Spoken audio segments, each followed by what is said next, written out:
My name is Kristy Vandenberg, and I am the director of a local nonprofit called the Ultimate Gift of Life, which is focused on getting people to register as organ donors.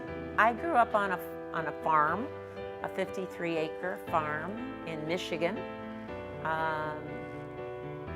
About the age of 15, when I was younger, there was someone there managing the farm. We did rent out stalls to other people with horses, but by the time I was about 15, I was doing that. I was running the barn. I worked for my dad in the summers because that gave me money to do some of the crazy stuff you want to do as a kid. Although he did teach me about saving money too, which was a really good life lesson. But I grew up riding horses. I would compete on the weekends in horse shows on these horses, which is a good way for a kid to grow up. You learn how to win and you learn how to lose, and those are two lessons you have to learn. You have to learn how to do both of those things. You need to learn how to win without rubbing it in other people's faces and being boastful about it, but you also need to learn how to lose and pick yourself back up when things didn't go well. So it was a good life lesson. I was very busy in school as a child. I was in all the clubs and cheerleader, all the stuff that you can do as a child. I was in lots of clubs. My mom was very glad when I got my driver's license, because then I could drive and she didn't have to take me or pick me up from stuff. So, and I could take my little brother places because he was only about a year and a half younger than me, so I could drive him as soon as I could drive, which was really the blessing. But my mom and I went to horse shows. My dad wasn't really a part of it at that point. So that's a special relationship that I have with my mom, because she was the one, who went to shows with me. And I started showing when I was probably 7 or 8 years old. I was showing a little pony. Pat got, for the pony, and then went on to give riding lessons and teach other people how to ride and compete at a good level in Michigan. And that's how I grew up. It was a great way to grow up. Great. I grew up in Lake Michigan, or right next to Lake Michigan, but I never learned how to water ski because I never had my weekends off. I was taking care of the horses. I was cleaning up after the horses. I was doing all the things that you have to do to run a barn, so it was good. My first job was I was 13, and I went to work for my father. He was a car dealer, and I was put into the accounts receivable department, and I would record who had paid their bills. I reported to his office manager, so I didn't report directly to my dad. But the coolest thing about that was that I got to see a lot of my dad. I am a child of divorced parents, so this was just cool. I could go into his office, and I could, go out periodically, maybe once a week. He'd say, "Let's go to lunch," and it was just time with my dad. It was great.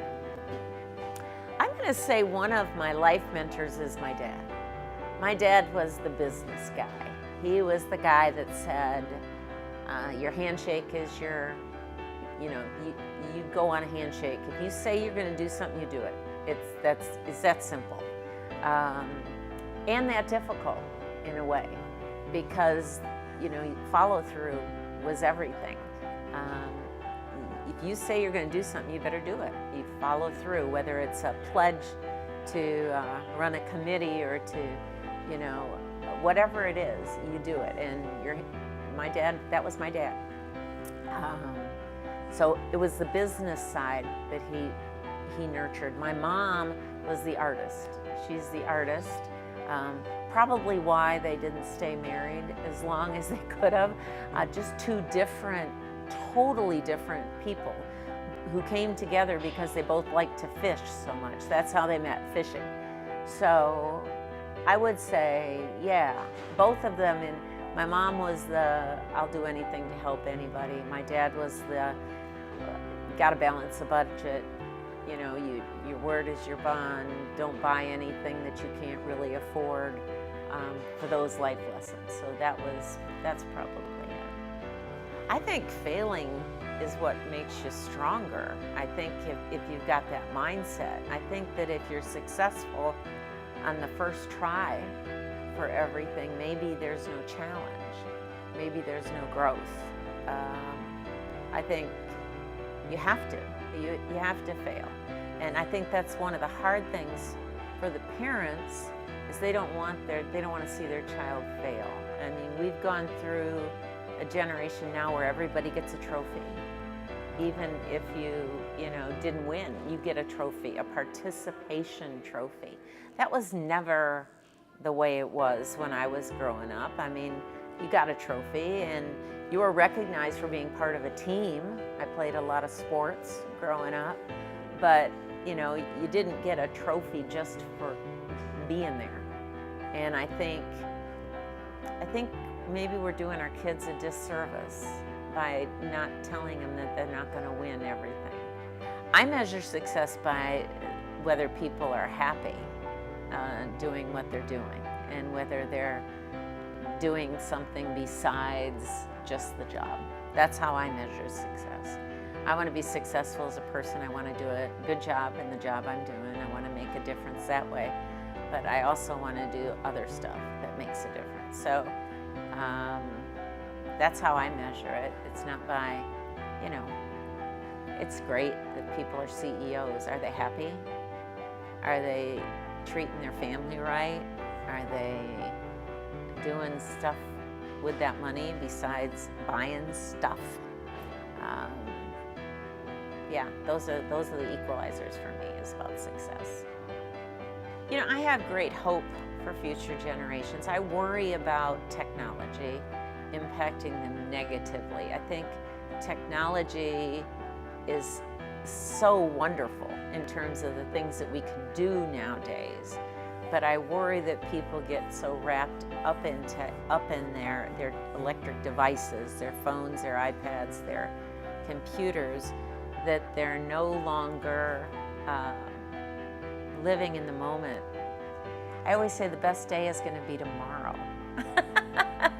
because today's a great day. So my best day will be another day tomorrow. Best days. Finishing a lifeguarding class and having a bunch of trained people who now know what to do to hopefully prevent a drowning. Becoming president of my Rotary Club and setting out goals and then being able to celebrate with them all when we reach those goals. Those are the best days. Taking a walk. I've had a double knee replacement and a double hip replacement.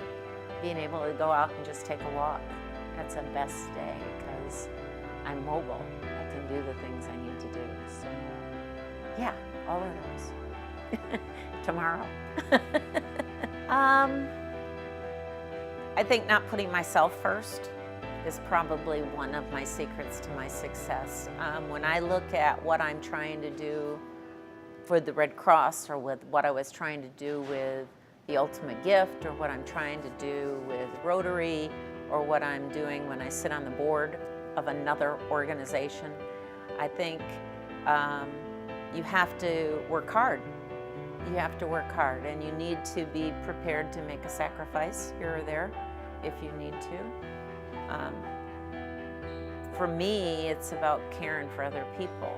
And again, that whole, what else can I do? And sometimes I get overextended because I do. I want to help over here, and I want to do something over there, and I want to keep doing, obviously, what I'm doing here.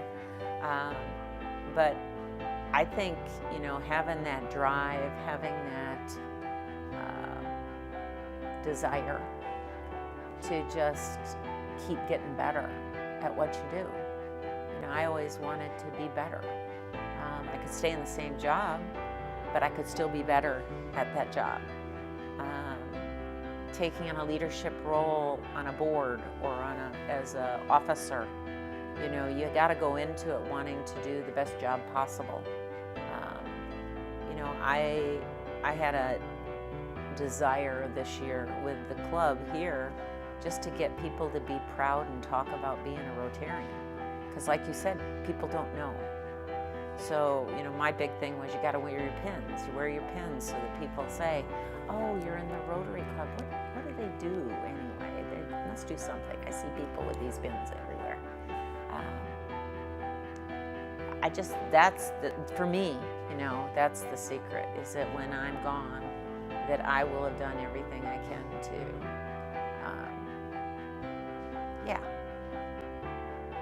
do it. Just do it. It's not Nike, it's me. Just do it. Very cool. We only have one employee, that is me, but I use approximately 60 volunteers who are individuals who have either had a transplant or know someone who has had a transplant, or they are donors.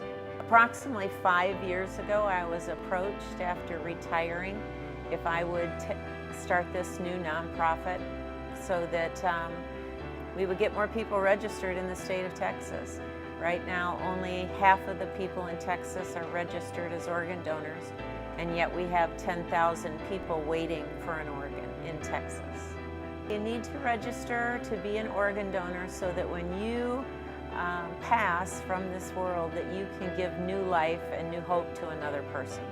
Once you are done using your organs and you have passed on, those organs can still help another person. In fact, one person can help up to 8 other people with an organ donation, and with tissue you can help as many as 75 people.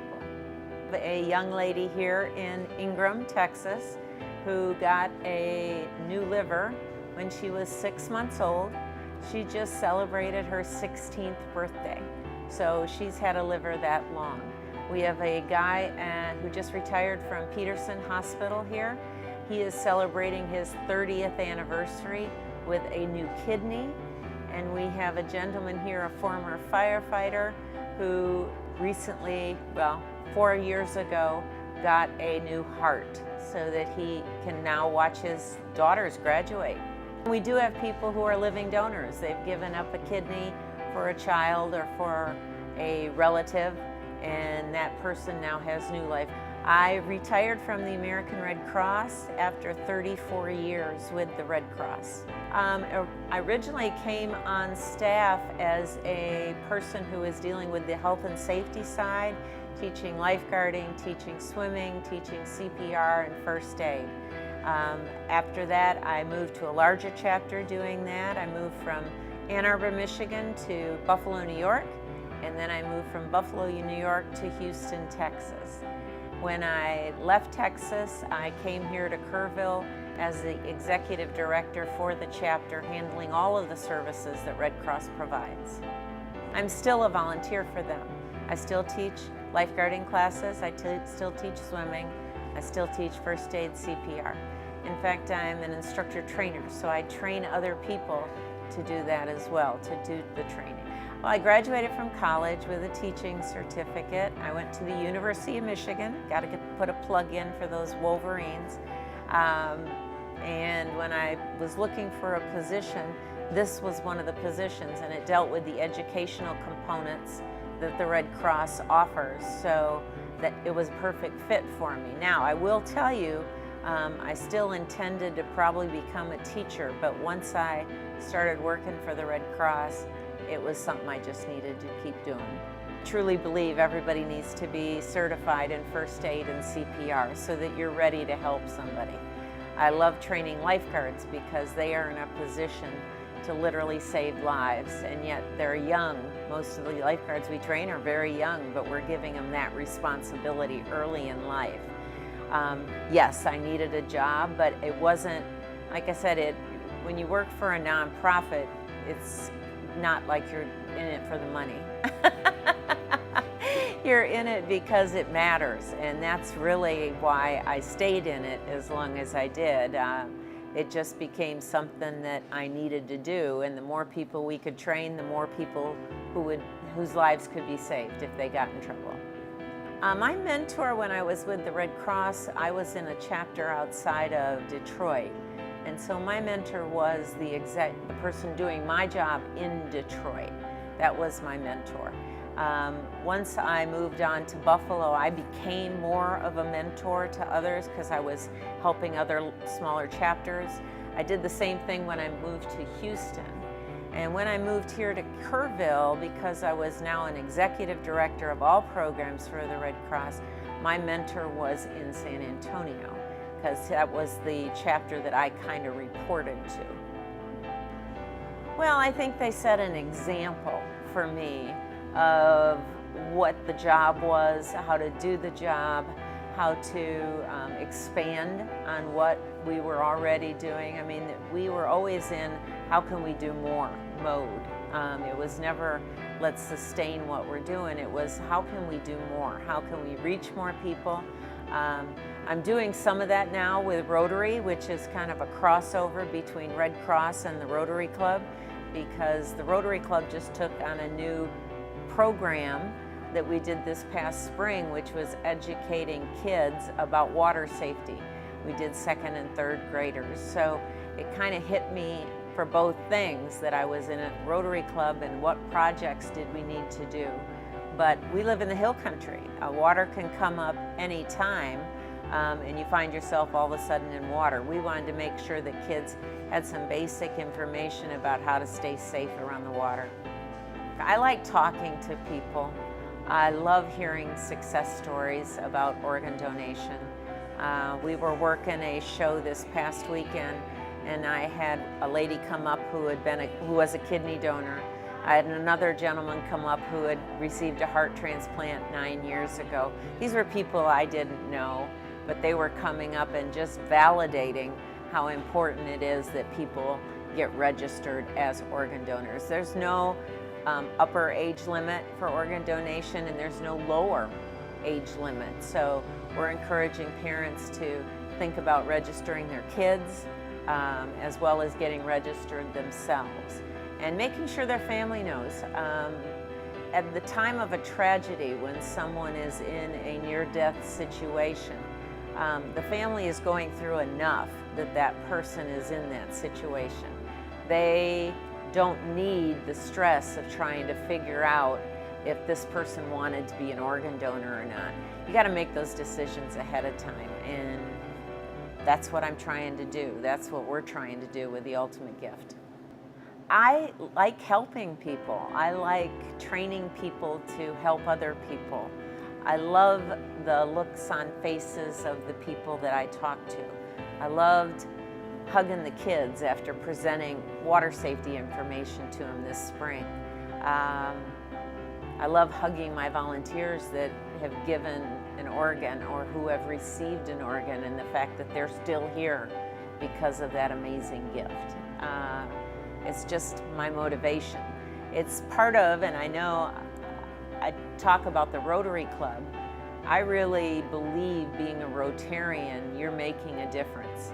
And with 35,000 clubs across the world, when a typhoon hits, or when a hurricane hits, or when a tornado hits, or when there's flooding, or even if it's just a single family fire, the thing that I know is that there are Rotarians in that community that can step up to help. So I can't be everywhere to do that, but by being in the club and supporting the foundation, I am doing things like helping them build water wells so people have clean water, or helping them to build a school, or helping them to staff a medical clinic somewhere in the world. Because that's the stuff that Rotary does all over the world, and it's one of the reasons why I'm proud to be a Rotarian. Well, as the president, I think one of your roles is to set out what the projects are going to be for the year, and you look at the projects that you've had and you decide whether or not those need to be continued. and then you look at the needs in your community and other things that maybe the Rotary could get involved with. We had several new projects this year and we were successful in making them happen. We have a Labor Day walk, which is on Labor Day morning here, and we walk along the river trail, which is absolutely gorgeous. And we let people know what the Rotary Club does so that they understand when they see a fundraiser or they see somebody talking about being a Rotarian, they know what Rotary does. In addition to that, we did a veterans breakfast. Our new members did a veterans breakfast for the veterans at our center here in Kerr County. We did a Rise Against Hunger event, which we packaged meals that would be sent to other countries so that kids in school would have lunch. But at the same time, we did a food drive here so that we could fill the pantries of local food banks so that we wouldn't have people here in Kerr County hungry. We did the Josh the Otter Water Safety Literacy Program, which involved going out and talking about water safety, but we gave each kid a book and we read the book together with the kids, which was a wonderful program. And then we kept all the sustaining programs going. Our Blue Santa program, which is about getting meals for families around Christmas time, working in cooperation with the police department, which is why it's called Blue Santa. We kept our Super Ball going, which is our major fundraiser. Because of that, we can give out $25,000 in scholarships to local students who live here so that they can go to college, get some help with college. We do our Citizenship Awards, which I think you're familiar with, which is honoring fifth graders who, it's not about grades, which, you know, a lot of times it's about who gets the best grades or who gets the best, I don't know, trophy. That's not what it's about. The Citizenship Awards is about who's treating other kids with respect and who is doing things in their classroom that make them good citizens. And that's a great program, and we partner with Shriner for that. So all of those are on Pints for Polio. We're raising money for polio eradication across the world. We only have polio now in 2 countries. And the estimate is that if we hadn't done something about immunizing kids, that there could be as many as 6 million people in this world right now who had polio because we didn't get out there and do something. We partnered with the Bill and Melinda Gates Foundation to do that, but we're inoculating kids everywhere so that we don't have another polio outbreak, which, you know, it's 11 cases is a little, but 11 cases is still too many. So we're waiting to have that totally gone. And then Rotary will focus its efforts on other things, whether it's, I know that trafficking is a big issue right now. We're trying to figure out how we can help do that. I know that we're looking at a new program about getting kids a duffel bag when they're taken out of their homes and put into foster care so that they have extra clothes and they have the things that they need when they come out of a home where they need to be taken out of, but put with somebody else, that they've got stuff of their own that they can say, this is mine. I think that's real important when they come out of those situations. So yeah, we're looking at the community and saying, what else can we do for this community? And then we're looking at ways we can do it. Well, it's funny because people ask me all the time, or I'll say, you know, I've got to go to a Rotary meeting, and they'll say, Rotary, what do they do? And I'm always amazed that people don't know. So one of our goals this past year was just to tell the story of everything that Rotary does. I mean, that's how we're going to recruit new leaders and the next generation to keep it all going for a long time. I mean, Rotary's been around over 100 years, and it started with 4 guys in Chicago. I think a banker, a lawyer, I don't remember, candlestick maker, I don't know what the other one was, but they sat around a table and they said, how can we give back to our community? And that's the birth of Rotary right there. They rotated which office that they met at. which amazes me that now we're sitting with 1.2 million members all over the world because those 4 guys decided to do that. So it's pretty cool story. You know, a lot of times I think people think I'm only one person, what can I do? Well, that's a perfect example of 4 people and what they got started and what they were able to do.